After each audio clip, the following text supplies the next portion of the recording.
Your cooking is horrible. You're old, and you've retired and are jobless now. There is no value or reason for me to be your husband anymore. I did such a good job being with you. Let's get a divorce ASAP. No alimony, just a 50-50 split of the joint property including your $200K in retirement. I'm so considerate, right? When my retirement benefits came in, my husband suddenly confronted me with the divorce. The reason was my inadequacy as a wife. In all the decades we've been married, he had never taken care of his family life. I already knew too well what the real reason was. I glanced at his face. He must have thought I was in a state of shock. He had a look of glory, as if to say, I brought you to the depths of despair. A truly terrible betrayal, but then I could retaliate against him with peace of mind, couldn't I? Yes, I suppose so. If we are getting a divorce, we have to settle our finances. Right? Let's get it done, and you get the hell out of my life. You're gonna have to settle it. Huh? I calmly held out something in front of him. His one-way ticket to hell. I am an ordinary housewife, 60 years old this year. I've completed my employment to the full term, and I'm about to retire. When I was younger, it was still rare for women to attend university. I was eager to learn how the world worked and wanted to enjoy my youth, so I decided to continue my study in economics. As I studied, I gradually came to understand how the world was connected to my life. My humble dream was to manage my own restaurant, but I decided to work as a public servant in search of stability. My husband Mark was a classmate of mine at the same university. Although we majored the same, we had little to do with each other at first. We happened to be in the same club in our junior year and started to interact often. A lot of time was spent together at club events and on our thesis research. We gradually became close to each other, but didn't start dating until after graduation. I regularly went out for drinks with him and other university friends and enjoyed our time complaining about each other's workplaces. Among them, we especially got along well and sometimes went out for a drink just the two of us. I didn't dislike him and enjoyed his company on many occasions. One thing led to another. We naturally became an ordinary couple. We normally got together at either of the houses and just lazed around on the weekends. I used to cook something simple, and we ate it together or went to a fast food chain. Occasionally, we splurged a little and enjoyed eating at a nice restaurant. Every summer and winter holiday, we took a trip abroad or to other parts of the country. After 5 years of dating, we decided to get married. I was turning 30, a milestone year for me. I thought it was the right time, and we both agreed it was a good time to start a family. 2 years after our marriage, our long-awaited daughter Maggie was born. It was my first experience with pregnancy and childbirth, and I had a lot of worries. Even so, Mark seems to be taking it much easier. I wasn't pleased with him, but managed to put up with his nonchalance in silence. Behind the scenes, there was my sister Stephanie. About the same time I graduated from university, our parents passed away.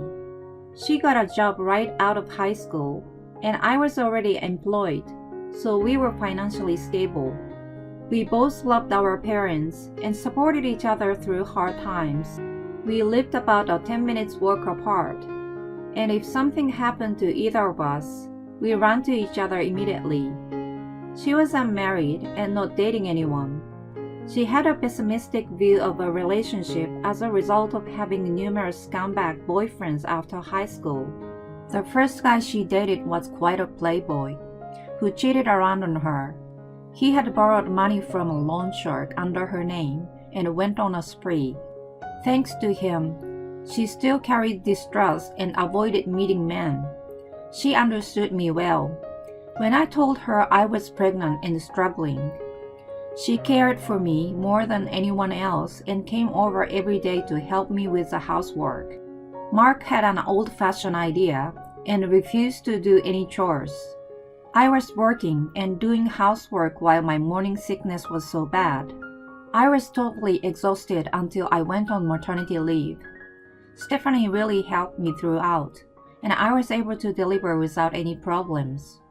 Mark was present at the birth, and we were able to share the excitement. However, he abandoned childcare after that. On top of it, he complained about dinner being late and his lack of sleep from a crying baby.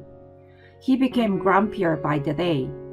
I was grateful for Stephanie, who was coming to help me on those days after work. She also loved kids and took care of Maggie as well. She and Mark got along well, and she was very good at handling his bad mood. "Oh my God, Mark, what are you talking about? Drink, drink, drink." Oh yeah? I will take your word for it and have some. I felt I had managed to keep things going because she was there for me through all the hard times. It was hard to balance housework and childcare every day, but just like when we were dating, we kept the tradition and traveling in summer and winter. That was my motivation to push myself hard.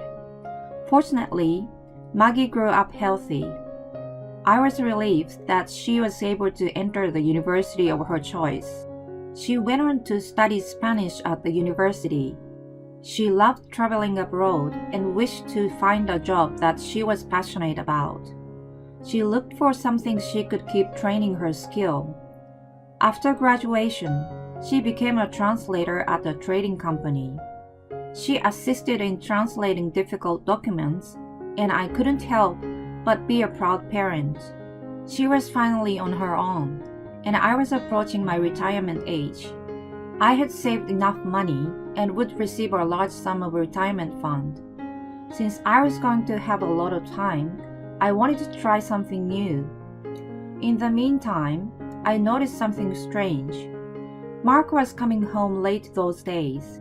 Usually, he returned within an hour after he got off of work, but he started coming home at around 10 or 11 p.m. He ate out more often than usual as well. I've been in a slightly better position these days, and I'm going out to entertain my clients. That's why I'm coming home late. I'm about to retire, so it's kind of a last push. I was skeptical that his company was entrusting such an important job to someone so close to retirement. He sounded quite happy about it, so I let it go without questioning him. Later, I asked Stephanie when she came over. "Mark has been coming home late lately. He says he's taking out his clients. Could it be that he's having an affair just before he turns 60? Don't be ridiculous. I'm sure he's just putting in his last effort, as he says. I know him well too, but he doesn't have that kind of energy anymore, does he? You must know it better than anyone." I was probably overthinking. I imagined a carefree life together when we retired and wanted to enjoy going out like we used to. I didn't want to believe that he was cheating on me at that point and pushed the thought to the back of my head. One day, while all this was going on, I got a call from Maggie. "Mom, you like to drink, don't you? I found a stylish bar the other day. Let's go together." "Of course it's on me, so don't worry." "Wow, you sound so adult now. I'll take your word for it. Let's go." I was so happy to hear her all grown up and decided to take the rare opportunity. A few days later, we met for drinks. I knew at a glance that it was the kind of trendy place she liked. It was a cafe bar that mainly served craft beer and wine. The chef, who was well-versed in both American and French cuisine, offered a wide range of dishes. The atmosphere of the bar was also very cozy and relaxing. You always come to such a nice place? Isn't it quite expensive? Are you making a good living? I don't come here all the time. I only come here on special occasions like tonight. Besides, it's not that expensive. We joked around, enjoying our first outing together in a while. She recently found a boyfriend. He worked at the same company as her and sounded like a prominent employee. Finally, being able to talk about things like this with her moved me deeply, and I almost cried. Then I witnessed a shocking scene. When I went to use the restroom, I saw Mark sitting at the counter. The person sitting next to him was Stephanie. I wondered why he was there with her. He was supposed to be taking his client out that night. I thought about calling out to them, but the way they were behaving didn't look like they were just relatives. They were sitting so close and looked like they were boyfriend and girlfriend. I even saw his arm around his waist, and he had that sweet look on his face like when we used to date. I felt nostalgic and a tightness in my chest all at once. Even if he was drunk, that's a bit much, isn't it? She seems pretty happy though. I was upset, but I calmed myself down and went back to the table. Maggie sensed something from my expression. "Mom, what's wrong? Are you okay?" "No, actually." I told her everything I had seen earlier and said, "Well, I guess he must have gotten tired of me. Stephanie is prettier and smarter. This is what happens when you've been together for almost 30 years. Holy cow! He's been having an affair with her? Unbelievable. You don't need to blame yourself. There's nothing wrong with the person being cheated on. The person who cheats has a problem. I'm with you, Mom. Don't let him get away with it anymore. I know what you have been going through. Let's make him regret it." She encouraged me to face up to the reality, and I decided to confront him.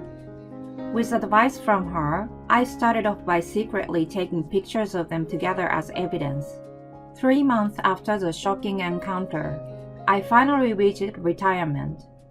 It was a bittersweet moment to realize that I no longer worked there after so many years. But I was also looking forward to my second life. I spent my days doing housework and what I had been wanting to do. Mark was the same age as me, and he was going to retire in 6 months. "Hey, how much do you have in your retirement fund?" He asked me a few days after I retired. $200,000. But what is it all of a sudden? It's mine anyway. "Yeah, I know that.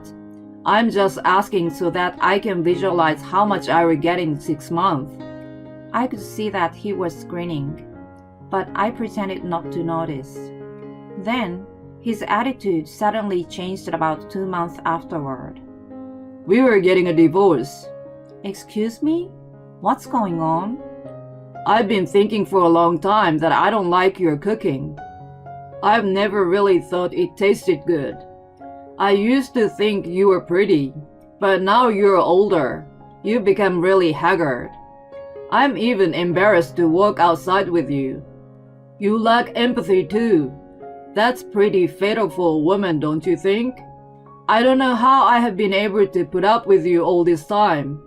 I've reached my limit, so I want a divorce." "Well, that's what you've been thinking all this time. I understand.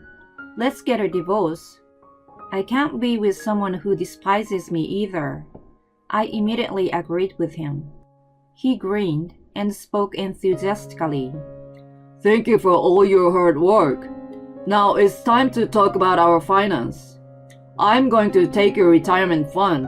It's our shared property." "I see. Then I will make sure to charge you alimony. Don't you pretend you know nothing." "I don't know what you are talking about. Don't make it harder than it needs to be." "Do you still insist that you don't know about this?" I laid out evidence pictures of his affairs on the table. This was 2 months ago, when you said you were taking clients out but meeting Stephanie. And this was... Actually, I hired a private detective after I retired and had him collect evidence of the affairs. It turned out that he was meeting her almost every day. No wonder she stopped coming over and didn't contact me anymore.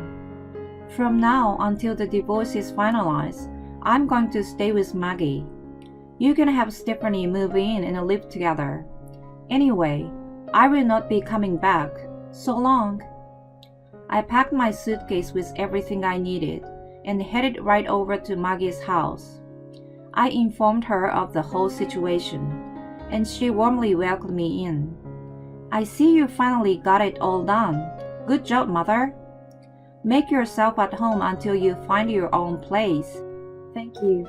I will take up your offer. If your boyfriend comes over or something, I will go somewhere else, so just let me know.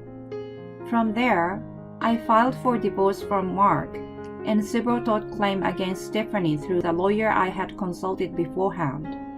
I asked him to set the amount of alimony higher than the market rate for a mature divorce. Mark and Stephanie were quite shocked to see the amount and called me in panic. Hey, you're awful. What the hell is this amount? I asked my lawyer and he said this is a reasonable amount. There is no way to hide your affair, so can I ask you not to complain? Stephanie is with you, isn't she? I don't know how long you two have been in a relationship, but I'm pretty angry with her too. She's the only family I have left, but you both better pay up to the last cent. I will leave the rest to my lawyer. Wait a minute. I already relied on your retirement money to buy the car. What am I going to do about that? Why should I care? You bought it, so you pay for it. If you don't have the money, return it or get a loan yourself. Then I hung up on him. After that, I reported the divorce to his boss. I knew him well as he had come over for dinner several times. I figured Mark was going to save his face at work by spreading lies about me. I couldn't allow that to happen. I'm sorry to bother you, but I want to let you know that Mark and I are getting a divorce. What? He never mentioned it with me. What happened? He was having an affair with my sister. What's more, he asked for a divorce and tried to take my retirement money. Can you believe that? That's a serious matter. I will report it to my superiors. From then on, things didn't go the way Mark hoped for. The divorce was finalized, but I was a little concerned about what happened to the car he had purchased. But I didn't have time to worry about other people, so I just forgot about it. A month after Mark retired, he stormed into Margie's house. Her place was kind of cozy, and I couldn't find an apartment I liked, so I was still staying with her. I'm sorry. Can we get back together? Paying for alimony is hard, and I'm struggling to live a normal life. He started talking about his recent situation. He had an emotionally very difficult few months at work, as what I told his boss leaked out from somewhere and made him feel ashamed. He had been looking forward to his retirement fund, but it was reduced drastically due to a tip-off about the wrongdoing he had done behind the scenes. He of course gave up on buying a car. He had not saved much as he somehow depended on me, and his social security wasn't enough to live comfortably. When he was charged a big alimony, he and Stephanie had broken up. They were both struggling to pay up the amount. Stephanie was also counting on my retirement fund and bought a few things. She had a lot of credit card bills and loans that she was in financial trouble. Mark had been abandoned by her and was destined for a lonely second life. You're just after my money, right? Do you realize that you've only been talking about yourself since you got here? I have nothing to do with you anymore. You're the one who cheated on me and tried to steal my money. Karma is a bitch, you know. Now you get out. Wait. I'm really sorry. You're right. He was on his knees pleading. The way he did it looked staged, so I was sure he must have done it at work too. Maggie finally spoke up after observing our conversations. Do you know how hard life was for Mom? She had been working and taking care of the house all by herself. You never helped her with anything. If she said something, you got cranky, so she kept quiet. I always thought you were an asshole. To top it all off, you cheated on her and tried to rob her. I just can't believe it. And now you ask her to get back together because you need the money. Can you humiliate yourself even more? I never want to see your face again, you traitor. Being told this much by his daughter mortified him that he left in a miserable state. I'm completely freed from Mark now that I'm enjoying a comfortable second life. I found a perfect apartment for myself and have been throwing home parties with my ex-coworkers and friends. Thanks to my retirement fund and alimony, most of my financial problems have been solved, and I live my life without being tied down by money. I feel like my relationship with my daughter is better than before. I was recently introduced to her boyfriend. He is a nice young man, just as I had imagined. I feel I could trust him with her for the time being. They even take me on trips when they get time off. I guess she doesn't want me to feel lonely, and she says it's her time to pay me back. If there's one thing I can wish for from her, it is to see my grandchildren as soon as possible. I will wait patiently for her to reach that phase. Now that I've settled down, I'm starting to fulfill a dream I had when I was young, to run a small cafe. My second life has just begun.